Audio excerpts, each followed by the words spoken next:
Pour la dernière présentation du deuxième bloc de linguistique, nous aurons Saba Méziane qui a son doctorat en orthophonie de l'École d'orthophonie et d'audiologie de l'Université de Montréal.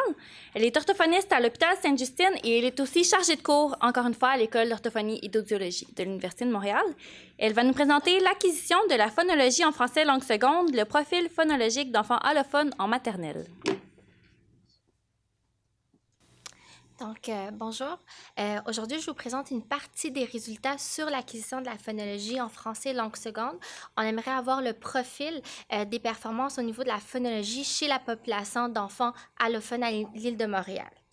Donc, d'abord, ce qu'il faut savoir, c'est que cette étude-là vient d'un besoin réel, un besoin clinique que les orthophonistes de la clinique, plutôt de la Commission scolaire de Montréal, ont demandé d'avoir une recherche, avoir de la littérature en lien avec cette question clinique. Donc, je vais vous présenter ce que la littérature dit sur la performance au niveau de la phonologie chez les enfants bilingues, puis je vais vous présenter nos objectifs, notre méthodologie et les premiers résultats.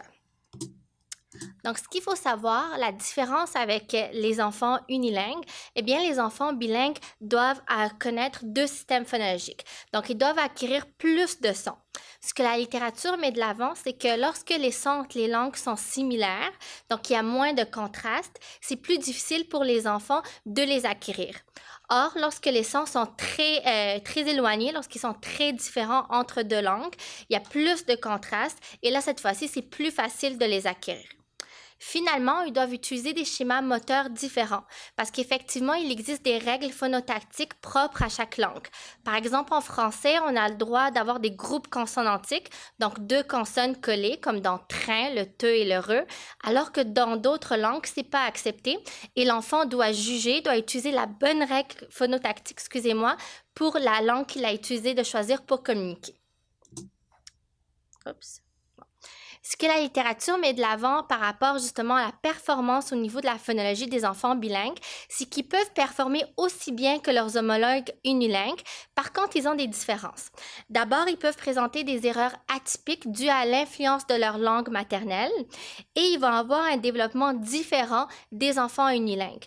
Nous, les orthophonistes, on connaît les chemins qu'un enfant doit parcourir pour bien être intelligible. Donc, il y a ce qu'on appelle les processus phonologiques normaux dans le développement de l'enfant, mais un enfant bilingue ne pourrait pas utiliser exactement les mêmes processus phonologiques que ses pairs unilingues. Donc, la présente étude, voici deux parmi nos grands objectifs. D'abord, de décrire comment les enfants allophones produisent les sons en français. Nos hypothèses, c'est que le pourcentage de consonnes correctes va être élevé chez notre population, sachant que le pourcentage de consonnes correctes, c'est assez simple. On prend le nombre de consonnes qui est bien produite dans un mot, divisé par le nombre de consonnes qui sont dans ce mot. Et on pense qu'ils vont produire des erreurs atypiques dues à l'influence de leur langue maternelle, comme la littérature l'a souligné. Deuxième grand objectif, comparer la performance de notre échantillon à leurs pairs unilingues issus d'études précédentes. On pense qu'ils vont avoir une performance similaire que leurs homologues unilingues, mais qui vont avoir quelques caractéristiques qui vont différer des enfants unilingues, donc des patrons d'erreurs différents. Donc, notre méthodologie, au stade où on a commencé à analyser les résultats, parce qu'il faut savoir que c'est une recherche qui est toujours en cours. Notre objectif, c'est d'avoir un grand échantillon de population.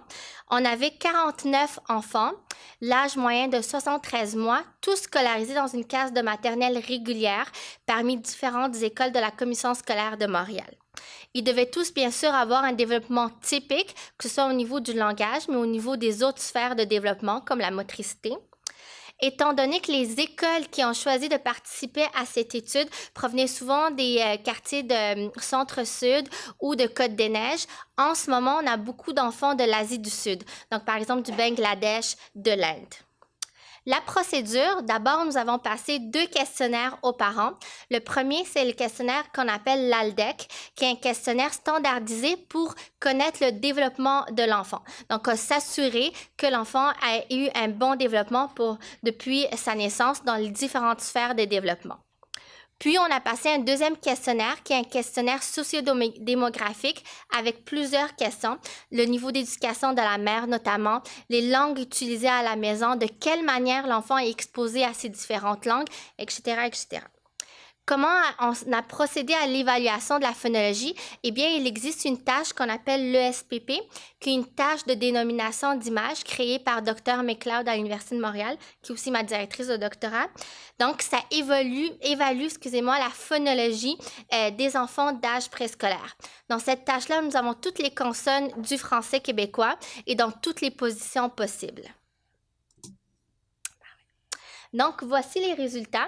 D'abord, lorsqu'on regarde le pourcentage de consonnes correctes dans le mot, je vais essayer de voir si la souris fonctionne, oui.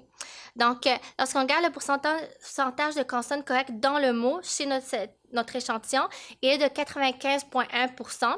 Lorsqu'on regarde dans chaque position dans le mot, la littérature met de l'avant que c'est plus facile de produire un son au début du mot, puis au milieu et à la fin du mot. Et on voit qu'à chaque fois, le pourcentage est très élevé et il n'y a pas de différence significative entre les différentes positions dans le mot. Deuxième portrait des résultats, nous avons essayé de voir quel type d'erreur notre échantillon a produit. Donc d'abord, vous voyez qu'il y a 47 % d'erreurs de substitution.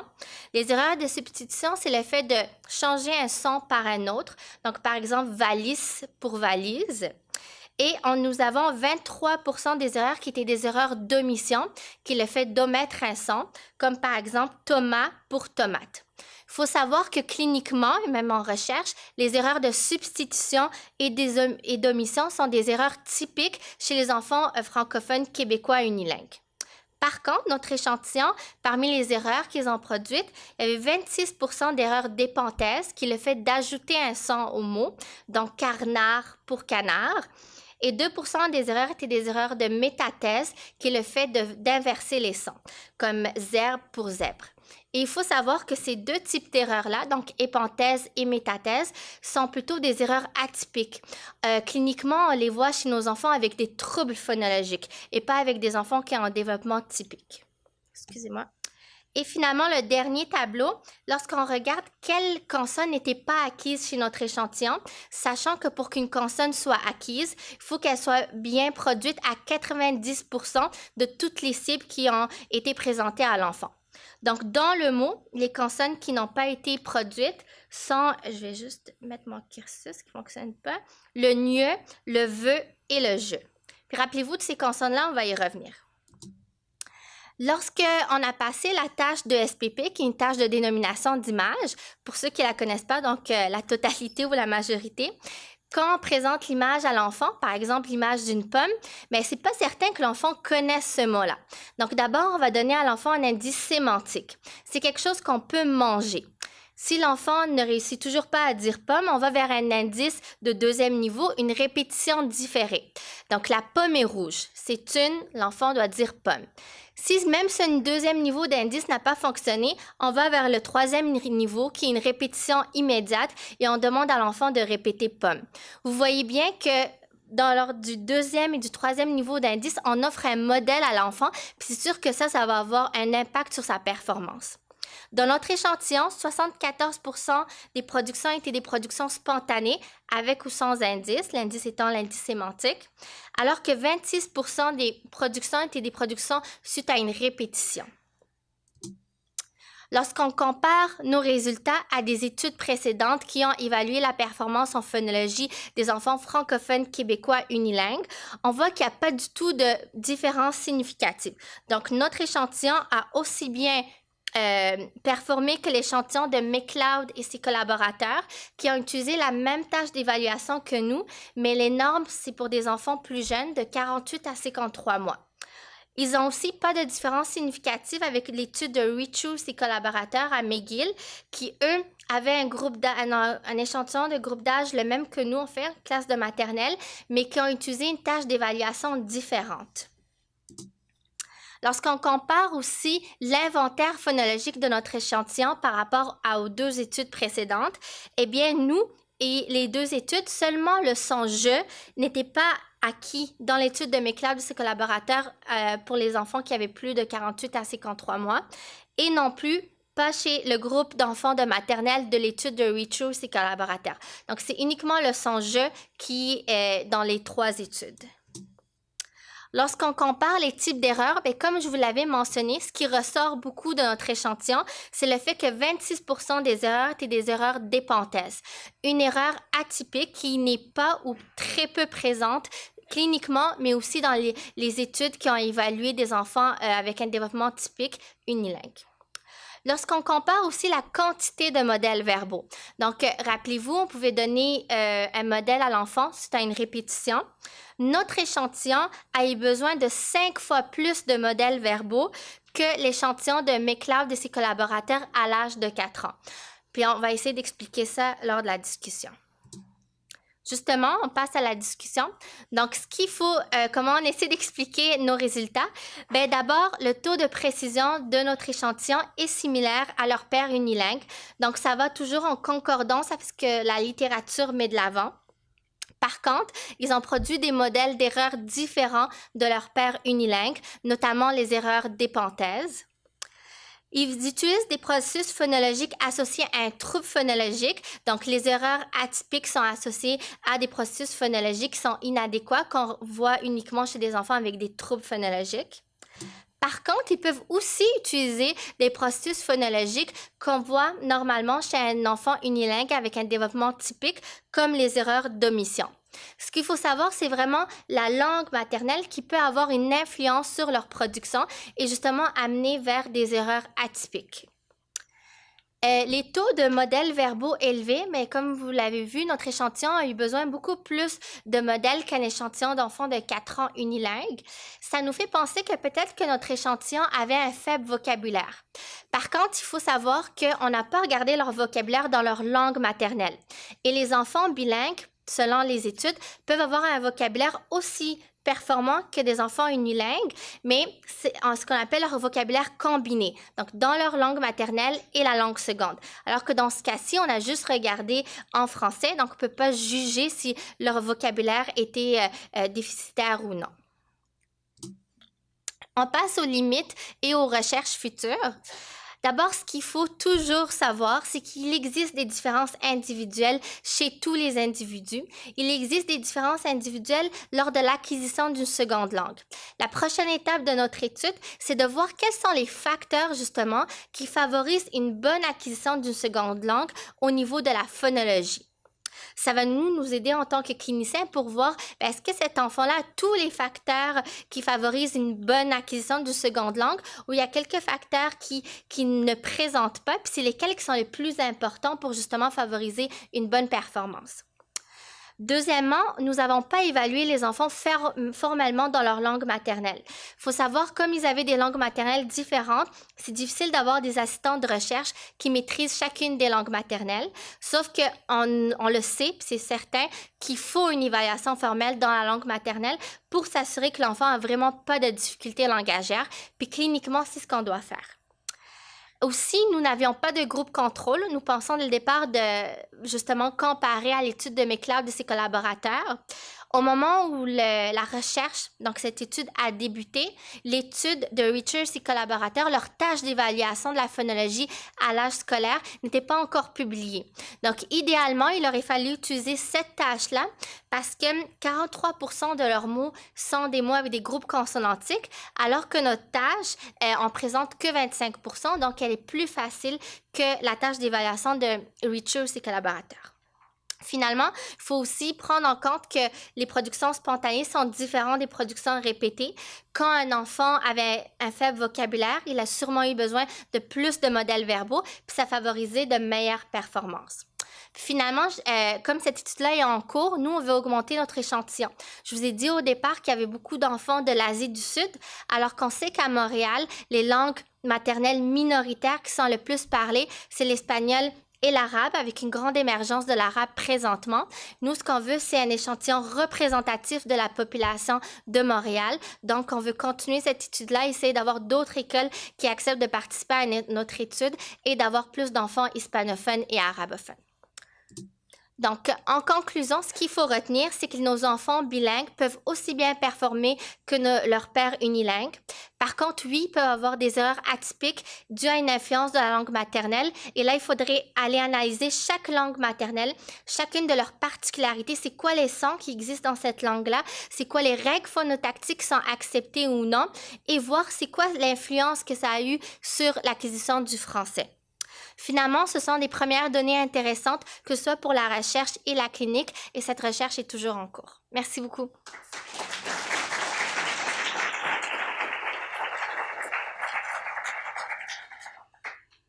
Merci, Saba. Est-ce qu'il y a des questions? Bon, oui.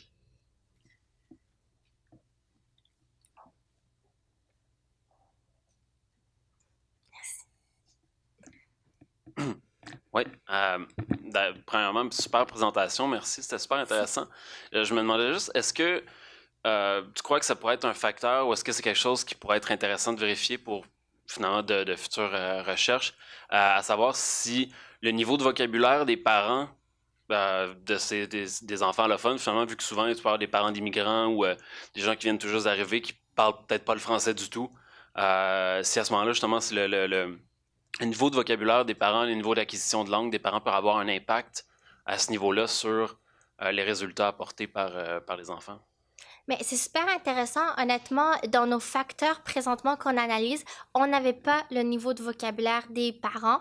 Par contre, ce que je peux vous dire, qu'est-ce qui ressort présentement, c'est en fait l'âge d'exposition au français. Donc, comme à quel âge ils ont commencé à être exposés au français, n'a pas eu d'influence. Donc, qu'ils aient été exposés au français à 2 ans ou à 4 ans, ça n'a pas eu d'influence. Donc, il n'y a pas eu d'impact significatif.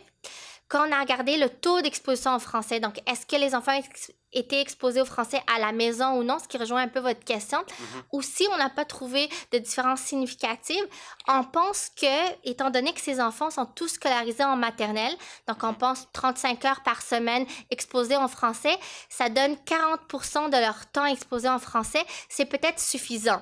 C'est le pourcentage qu'on a trouvé, mais il faudrait d'autres recherches pour déterminer c'est quoi le niveau minimal pour justement acquérir de manière idéale la phonologie.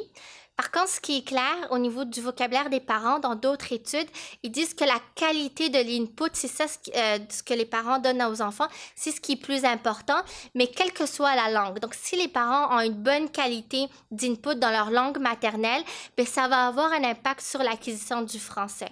Okay. Je ne sais pas si je réponds partiellement. Oui, absolument. Okay. Merci beaucoup. De rien. Est-ce qu'il y a d'autres questions?